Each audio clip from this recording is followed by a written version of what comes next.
When I was in seminary, one of the very last classes that I ever took was a class called Justice Themes in the Hebrew Bible. Now, the concept behind the class was a really good one. It was to look at various justice issues in the modern world and see what the Jewish scriptures had to say about justice and apply those to the problems of the world.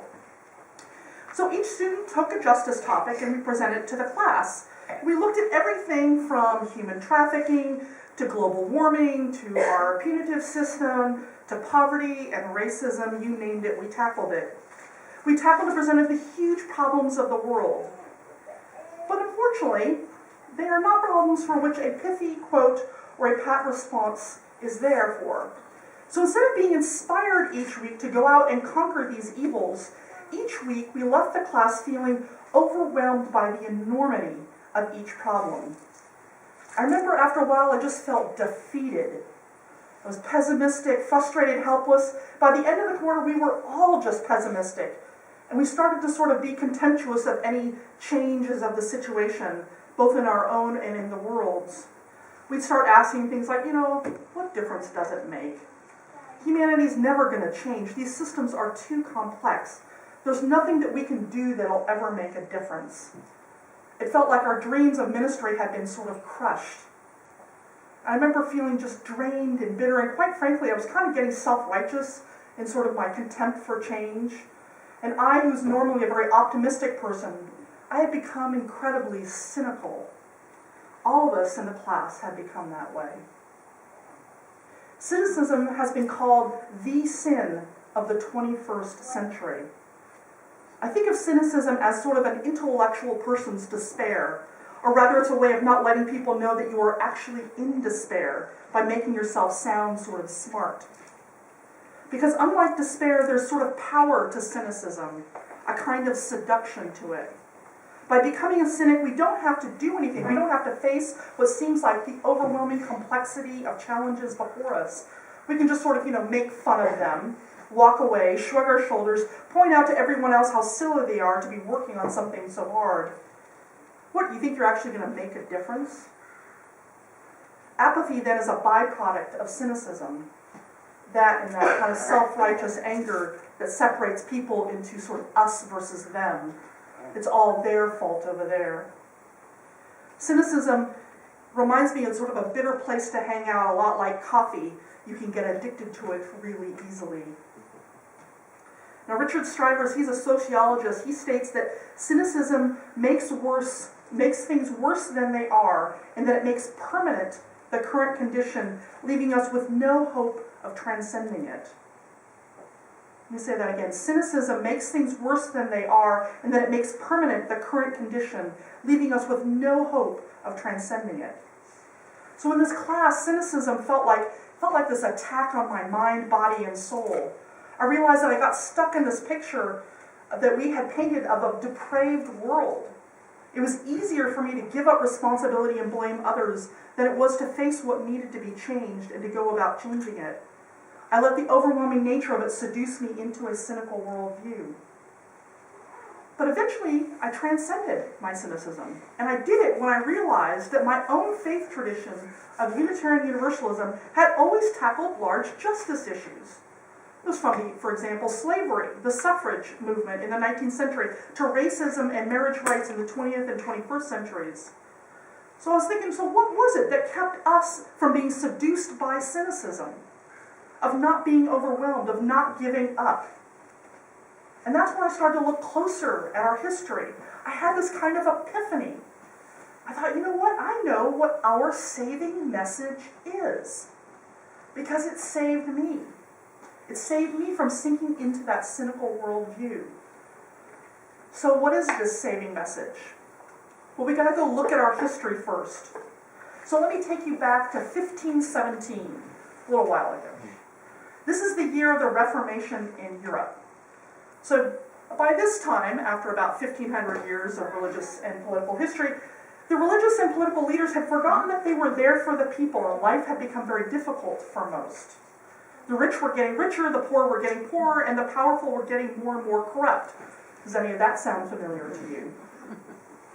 So Martin Luther, who was a Catholic monk, he called for reform, hence the Reformation, in the church. And thus, of course, then the political world, which got him excommunicated from the Catholic Church. But instead of giving up and saying, oh, well, I can't be excommunicated, he said, fine, I'm going to go start my own church. And he founded the Lutheran Church. Well, when other people saw what he did, they thought, hey, what a great idea. And so in the 16th and 17th centuries, we saw this huge plethora of new theology being born, new churches being formed. And one of these people that founded another church was a guy named John Calvin. He was a contemporary, actually, of Martin Luther. But here's the thing, Calvin was a cynic. He painted a picture of the world and of God that was brutal, terrifying, and hopeless. And he was, strangely enough, instrumental in the formation of the Unitarians and the Universalists. So let me explain. I have the next slide up here. So Calvin's theology of salvation is summed up in the acronym, I think so ironically, of TULIP. Okay? A beautiful flower, I don't know. But anyway, the T stands for the total depravity of humanity. That humankind is a sinful creature born in sin and living in a sinful world. The U stands for unconditional election. That means that since God knows everything and is eternal, he already knows whether or not you are saved, and God has or has not chosen you as one of the elect long before you were ever created. And there's nothing that you can do to be saved. You either are or you're not. Unfortunately, people didn't know if they were saved or not, so this created a lot of anxiety. You can imagine. The L of TULIP stands for limited atonement, meaning that Jesus, of course, had to die as part of God's plan, but though his atonement was majestic enough for everyone, for all the sin of the world, it was really only for those elect few. The I in TULIP stands for irresistible grace. That means that if God elected you, you've got no say in the matter. You can't resist or change God's grace. In other words, there's no free will. And the P stands for the perseverance of the saints. This means if you're one of the elect, yay you can never not be one of the elect, and those that fell away from the faith were never really one of the elect in the first place. Now when I first heard this, my jaw just went, it's shocking. Can you imagine this as a worldview? This is what it was like in the 16th, 17th century. This salvation theology of Calvinism was the foundation of the Puritan Church when it came here to this continent, and it has unfortunately become foundational in the way that many of people in the U.S. still view this today. As a matter of fact, when I went to go find on the web a nice graphic for the TULIP, since I knew it would be out there, this graphic actually comes from the Westboro Baptist Church. This cynical worldview has created leaders in religion, politics, and community who propagate fear and hatred. It creates mistrust of anyone who is not one of us, that is, one of the elect, right? However you might define that. But when Calvin spoke up with his worldview, that's when we, the Unitarians and the Universalists, spoke up with our good news. The Unitarians said, hey, wait a minute. We human beings are the children of God. We are made in God's image. And God calls us to make this world better. And guess what? We can. The Universalists said, hey, wait a minute. Jesus came to tell us of God's infinitely gracious love. And since we are all going to be saved, maybe we ought to treat one another as if we're going to spend eternity together. Our theological ancestors lifted up a different worldview, one that was not just optimistic, but one that where we had responsibility and could affect change. And we were onto something. We weren't alone in this good news. Others in liberal religion carried the tune with us. And by the 19th century, the Unitarians were probably one of the most powerful religious groups in the nation. There are presidents and vice presidents and senators who are all Unitarians. The Universalists were gaining fast. Both denominations, but in particular the Universalists, led the way in the fight for the rights of women and slaves. We saw the possibility of a world where all were treated with dignity and worth, and we fought like hell for it. But then some things changed. Transcendentalism challenged our notion of church because God was experienced by each of us, not mediated through communion. Then we lost our innocence through biblical criticism, and the rise of science told us that the Bible was no longer fact or history, but stories and myth. As we lived through 2 world wars, a depression and foreign wars, a cynical view of humanity and God began to take hold of the world.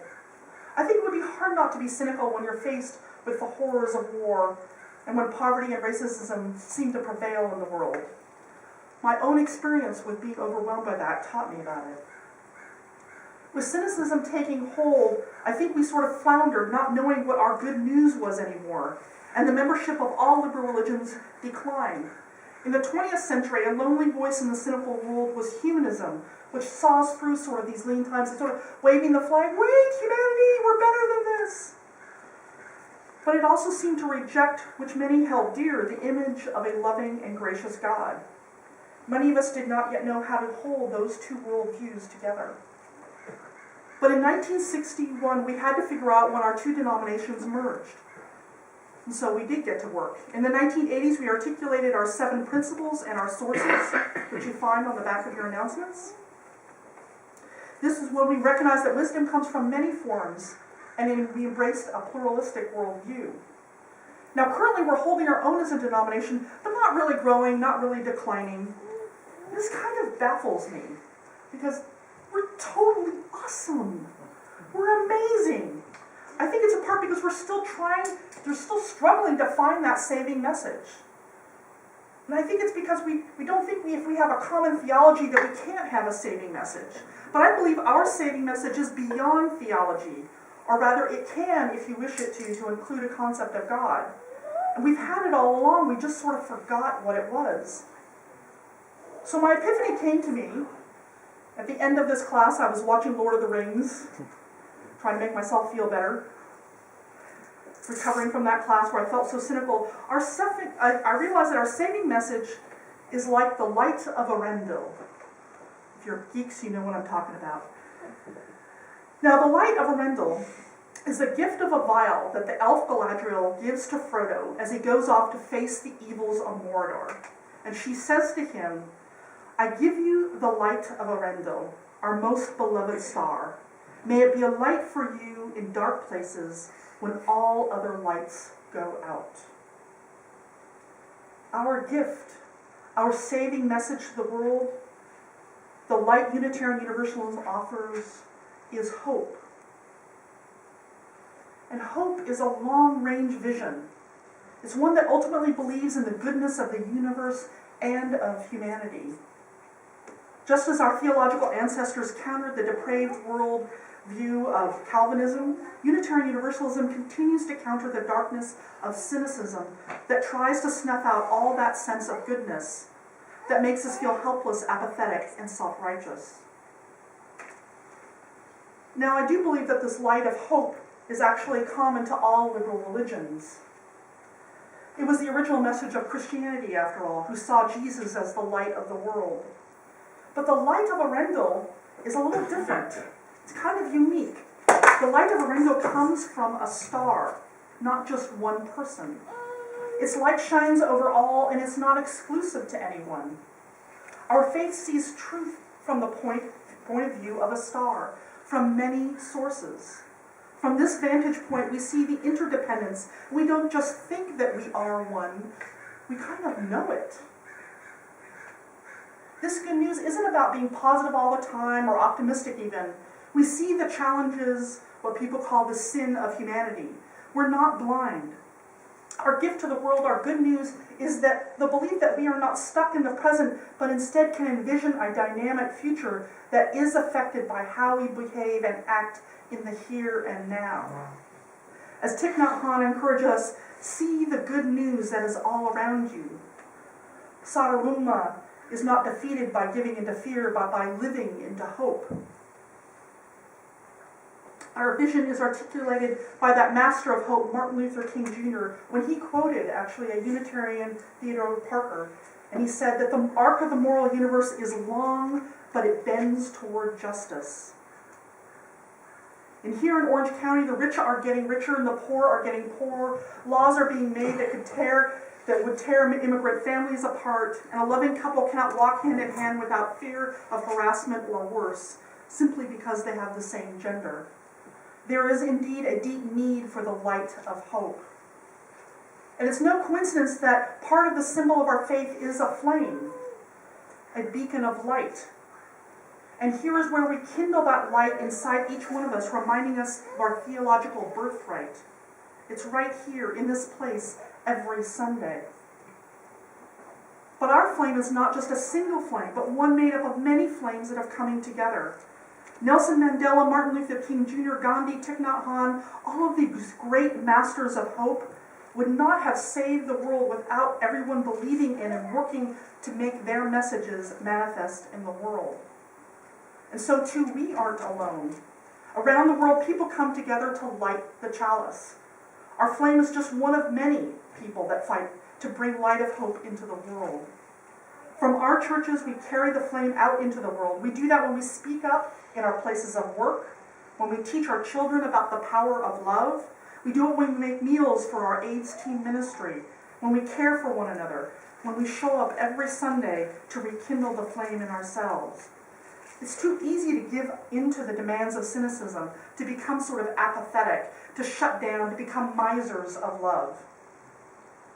But when we remember our saving message, that of hope, we are invited to open our hearts to become philanthropists of our love, energy, and goods. It is a generosity of spirit that tells us we are a tent so big that we can contain all truths. It is a generosity of heart that seeks justice in the world. And it's a generosity of goods that asks us to share what we have with each other and with others. If apathy is an expression of cynicism, then generosity is an expression of hope. But here's the biggest challenge of hope. It can be terrifying. What if I give love and it isn't returned? What if I invest all my time in a cause and it doesn't go well? What if I give money now and there isn't enough for me down the road? These are the questions based in a cynical worldview, and usually start with what if. These questions envision only a bleak future based in fear. Hope, on the other hand, it encourages us to ask, how can I express my love more deeply? How do my actions contribute to the common good? How do I invest in the future? You notice that hope questions usually start with how, because it assumes a hopeful future, not a bleak one. So next time you find yourself being overwhelmed by the enormity of a situation, when it feels bleak and without hope, when you find yourself wondering if there's anything anyone can do, just come here to church and look around, and you'll see the good news. Right here in this room, that you are not alone, and together we are saving the world. The last few decades, we've seen a rise in churches that perpetuate the cynical worldview, one that divides us, creates fear, and does not concern itself with demands of justice. The saving message of Unitarian Universalism is needed now more than ever in a world of poverty, bigotry, and war, because ultimately that gleaming hope, it begets generosity, inclusiveness, and compassion. Our hopeful vision tells us that together we can bend the arc of the moral universe toward justice. And my friends, that is a saving message. Now let us sing.